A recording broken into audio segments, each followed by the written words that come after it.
Francisco, ¿cómo podemos entender lo que la sociedad mexicana está viviendo? Sé que no es exclusivo de México, tampoco quiero tapar el sol con un dedo y hacer, digamos que más fuerte la herida, pero estamos viviendo en nuestro país y la sociedad mexicana lo está sufriendo. ¿Cómo poder entender este movimiento de violencia y de inseguridad causada por la sociedad misma?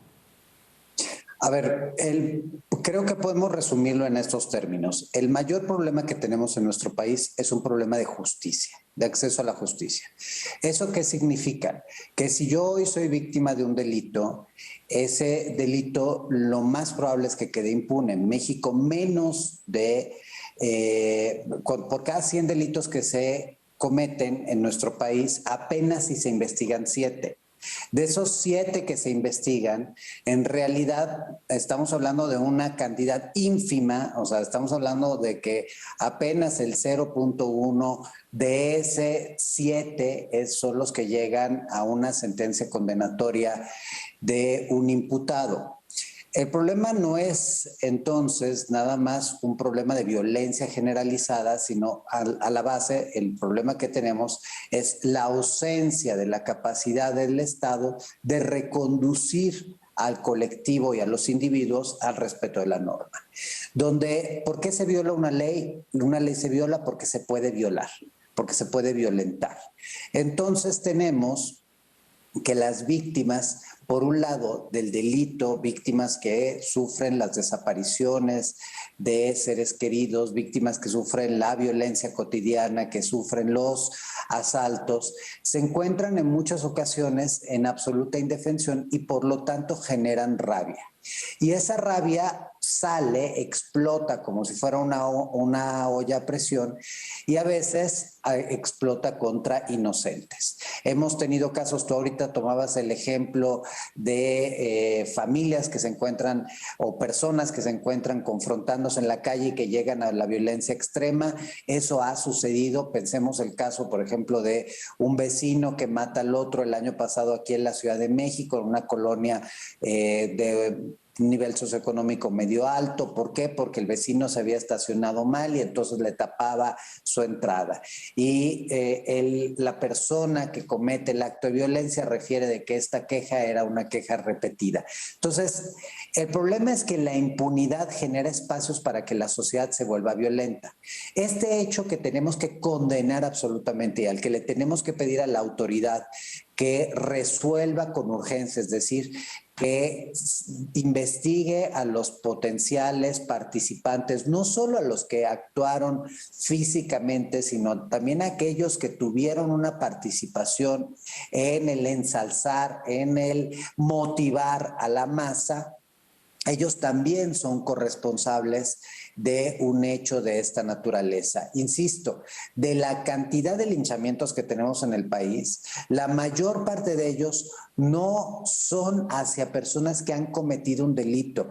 Ha sucedido con parejas que estaban visitando un pueblo y que también han sido amenazadas y luego torturadas y las mataron, las lincharon por casos similares en Hidalgo, en Puebla, en el Estado de México, en varias entidades del país. Lo hemos tenido con personas que trabajan para una empresa y entonces van a conectar el internet o el teléfono en una determinada zona y también los acaban linchando porque los confunden con un secuestrador o con alguien que perpetró una violación. Lo hemos tenido con funcionarios del INEGI que van a participar en las encuestas a lo largo del país. Eso nos señala que la violencia que estamos viviendo no está teniendo un cauce, no se está haciendo ningún trabajo por hacer el amortiguador social que se necesita por parte del Estado para que la sociedad no se levante en un ejercicio de violencia, que hay impunidad toda vez que hay estos casos porque al final a nadie sancionan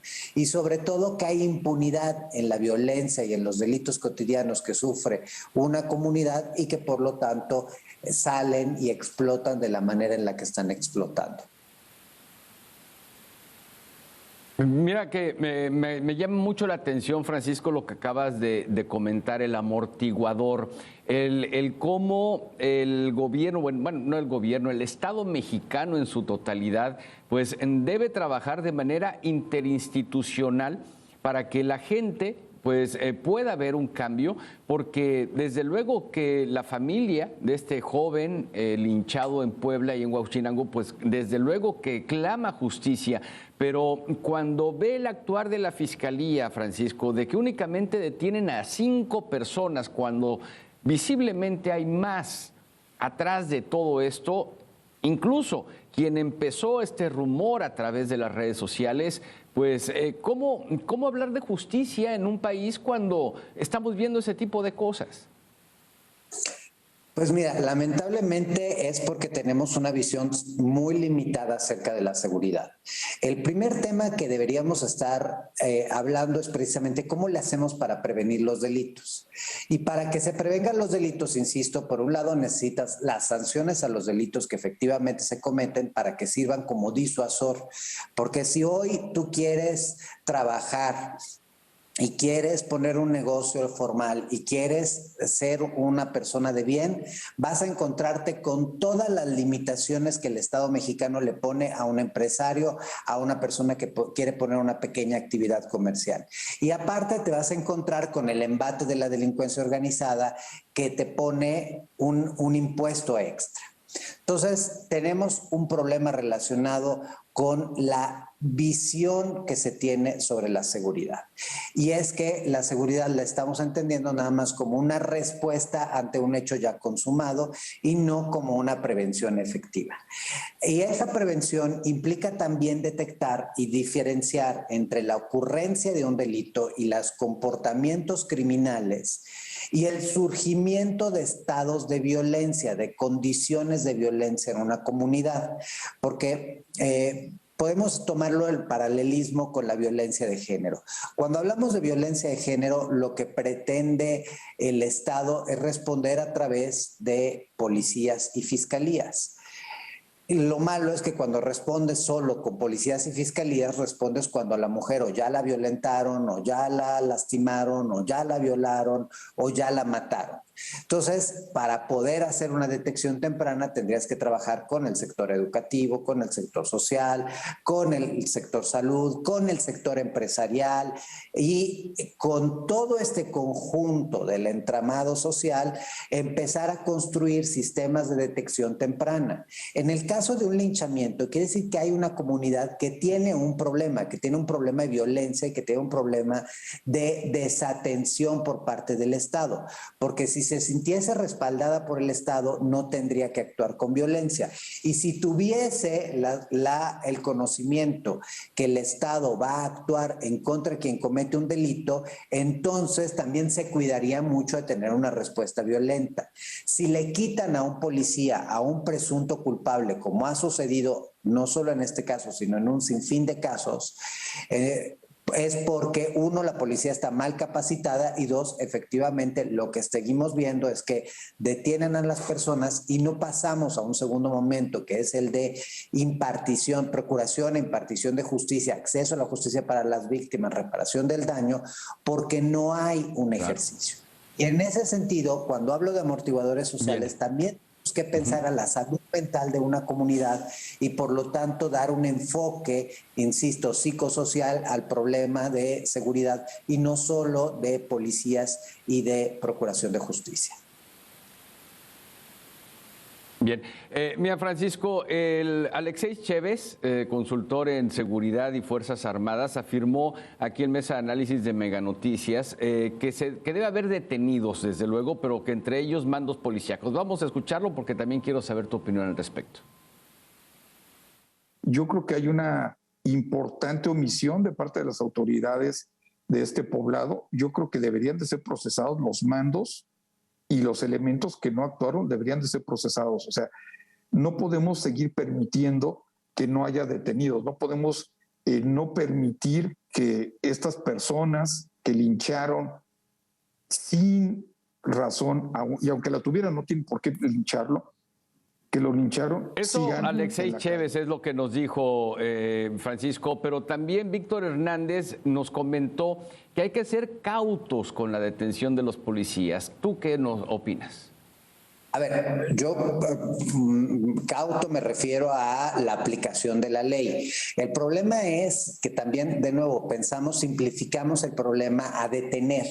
El problema no es detener, el problema es investigar y construir un caso.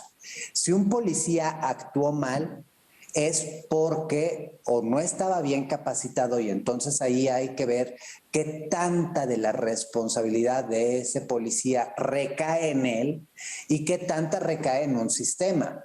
Claro que los policías deben ser investigados y en su caso deben sufrir las sanciones correspondientes, y para ello existen o deberían existir, porque la verdad es que en los hechos no existen áreas de asuntos internos, y esas áreas de asuntos internos están precisamente para identificar las fallas y poder ayudar a entender qué tanto es responsabilidad de uno, qué tanto es responsabilidad institucional. El otro aspecto es, una vez que esto se identifica, es irnos por toda la cadena de mando. Un policía no se manda solo, insisto, si hay deficiencias, son deficiencias estructurales, pero claro que hay que investigar, claro que hay que aplicar la norma, y lo que acaba sucediendo en la mayor parte de los casos, tomemos también otro ejemplo muy claro que fue hace aproximadamente un mes y medio, donde vemos al ejército mexicano huir de la delincuencia en Michoacán. Eso es una situación terrible, porque nos exhibe que si el ejército, quien es en este momento la punta de lanza de combate contra la delincuencia organizada, no tiene las capacidades para enfrentar a la delincuencia, pues ¿qué nos podemos esperar del policía municipal que vea a una comunidad voltearse en contra de un individuo en particular? No va a meter las manos, porque si no, junto con la persona hubieran también linchado al policía. Entonces, aquí lo que estamos viendo es que no hay competencias, no hay construcción de capacidades, no hay utilizo de inteligencia, no hay utilizo insisto, de esos elementos sociales que deberían ser de alguna manera amortiguadores. Y luego no vemos esas investigaciones que deben llevar a la sanción. ¿Qué pasó con esos militares que huyeron de los criminales? Y ahí, lamentablemente, como son militares, aplica tanto las leyes civiles como el fuero militar y las leyes que están dentro del sistema castrense, que es persona que huye frente a un hecho como este, en el caso militar, debería de recibir cadena perpetua. Aquí no estamos viendo las sanciones porque nadie se hace responsable, como tampoco vimos algún tipo de ejercicio de sanción por parte del Congreso ante la liberación del hijo del Chapo, ordenada por el presidente de la República, que eso contraviene lo que establece la Constitución. De nuevo, la impunidad es el factor principal que hace que los ciudadanos estemos en condición endeble y que las comunidades resuelvan de manera violenta acciones que no deberían de estar resolviendo. Claro, y ahora que estás comentando todos estos ejemplos, Francisco, me viene a la mente lo que la semana pasada declaró el secretario de la Armada, de la Secretaría de Marina Armada de México, cuando da a conocer que la Armada de México tiene conocimiento, bueno, que él tiene conocimiento, que personal de la Armada se robaba equipo para venderlo al crimen organizado, pero que costaba mucho trabajo meterlos a la cárcel, entonces los daban de baja.